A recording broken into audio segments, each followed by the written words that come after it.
आठवां न्यूमेरिकल जो है फिजिक्स में, जो आठवां न्यूमेरिकल है रिफ्लेक्शन ऑफ लाइट में, उसमें क्या है कि देखिए क्वेश्चन क्या है कि 15 सेमी फोकस दूरी के किसी उत्तल दर्पण से कोई बिंब 10 सेमी दूरी पर रखा है, प्रतिबिंब की स्थिति तथा प्रकृति ज्ञात कीजिए। आइए देखते हैं कैसे होगा। जो वैल्यू हमको दिया है पहले उसको रख लेंगे, उसके बाद जो भी फार्मूला लगाना है हम उसको देख लेते हैं, ठीक है। तो देखिए 15 सेमी फोकस दूरी, तो फोकस दूरी को हमेशा स्मॉल एफ से, small F is equal to 15 सेमी यानी 15 सेमी। दर्पण हमारा उत्तल है तो इसलिए ये प्लस में होगा, ठीक, क्लियर। कोई बिंब, बिंब का मतलब वस्तु 10 सेमी दूरी पर रखा है। वस्तु की दूरी को हमेशा स्मॉल यू से, कितने सेंटीमीटर पे, 10 सेमी। जब भी देखा कि बिंब या वस्तु 10 सेमी या 20 सेमी दूरी पर रखा है, तो बिंब की बात करें या वस्तु की बात करें तो वस्तु की दूरी को हमेशा स्मॉल यू से, और स्मॉल यू जो होता है हमेशा क्या होता है, माइनस होता है, चाहे वह उत्तल दर्पण हो या चाहे वह अवतल दर्पण हो।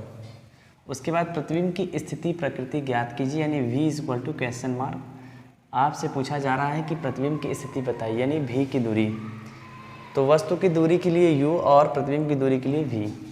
अब देखिए ये सारा जो हमने f u v जो भी देखा इस क्वेश्चन के अकॉर्डिंग हमने यहाँ पे पुट कर लिया, ठीक। तो अब देखिए f u v, तो गोली दर्पण में ये तीनों किस फार्मूले में है, तो सभी को पता है कि 1/f is equal to 1/v plus 1/u। हम यही फार्मूला इसलिए लगा रहे हैं, क्यों लगा रहे हैं ये भी जान लीजिए। देखिए इसके लिखने के फ़ायदे क्या हैं। अब हमें इसके लिखने की ये फ़ायदे, इससे हमें पता चल रहा है कि ऐसा कौन सा फार्मूला लगाएं कि जिसमें f भी आ जाए, u भी आ जाए और v भी आ जाए।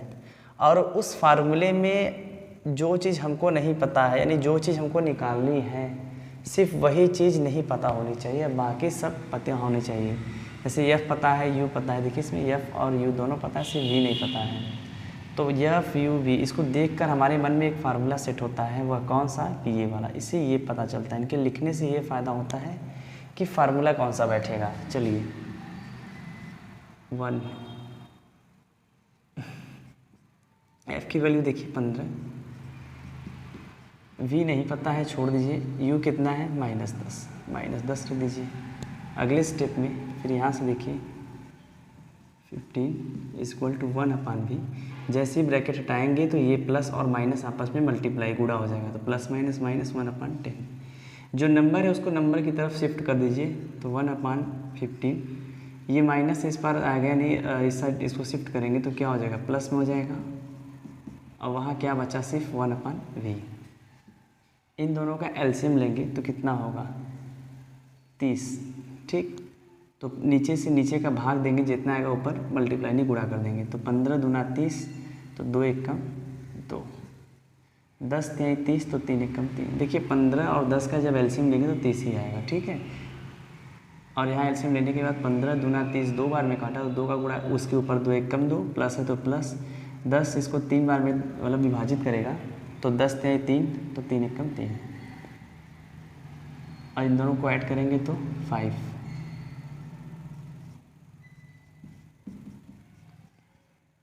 5 1 5, 5 6 30। तो हमें मिला क्या कि 1/v इज इक्वल टू 1/6, ठीक। यहाँ से निकाल लीजिए, v 1 जा v और 6 1 जा 6, क्रॉस मल्टीप्लाई। तो जो v का वैल्यू आया है कितना आया है, 6 सेंटीमीटर। तो हम कह सकते हैं कि जो प्रतिबिंब बनेगा वह 6 सेंटीमीटर दूर बनेगा, लेकिन किस जगह बनेगा, ये प्लस में आया है, ठीक है। इस प्लस से मालूम चल जाता है कि क्या है, यदि प्लस है तो वह आभासी बनेगा और सीधा बनेगा और दर्पण के पीछे।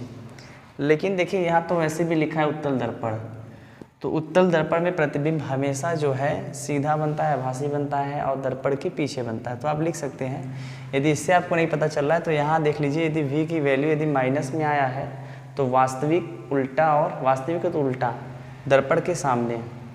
लेकिन यदि आपका v का जो वैल्यू है वो प्लस में आ रहा है तो आभासी, सीधा और दर्पण के पीछे। ये तो आपका पूरा हो गया।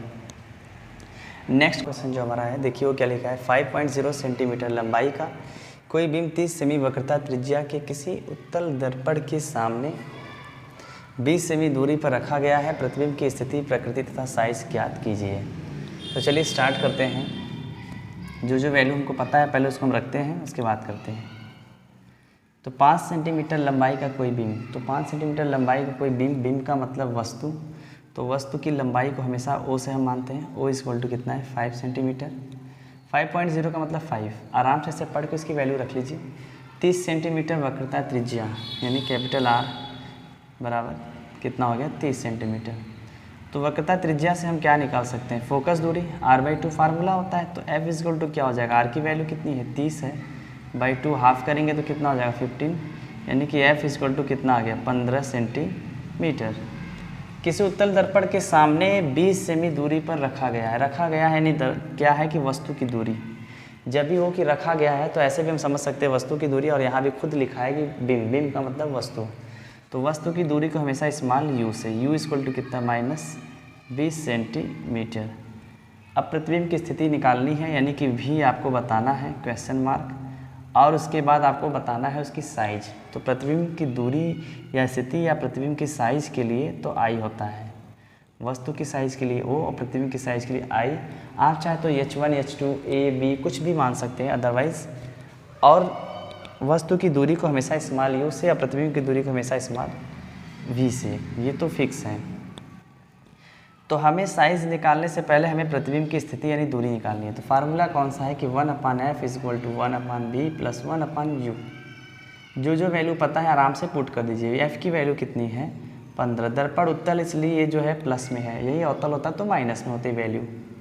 v नहीं पता है छोड़ दीजिए, u कितना है -20, तो 1/15 इक्वल टू 1/v। जैसे ब्रैकेट ओपन करेंगे तो प्लस माइनस -1/20। नंबर को नंबर की तरफ शिफ्ट कर दीजिए, ये माइनस है इस पर आएगा तो प्लस हो जाएगा, ठीक। इन दोनों का एलसीएम लेंगे तो 60 होगा। तो इसको कितनी बार में डिवाइड करेगा 15 जो 15 60 को कितनी बार में, तो 4 बार में।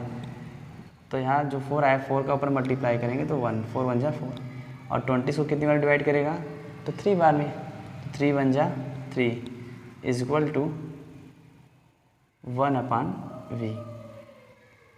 ठीक, अगले स्टेप में देखिए 4 और 3 जोड़ देंगे, नहीं 4 और 3 7/16 1/v। इसको हम अपोजिट करेंगे तो ये भी उल्टा हो जाएगा, तो 60 कितना हो जाएगा 7, तो ये क्या हो जाएगा v/1, दोनों का व्युत्क्रम करने पर। तो देखिए यहाँ पे वो कर लीजिए डिवाइड, 7 1 जा 7, 7 8 जा 56 यानी 7 8 56।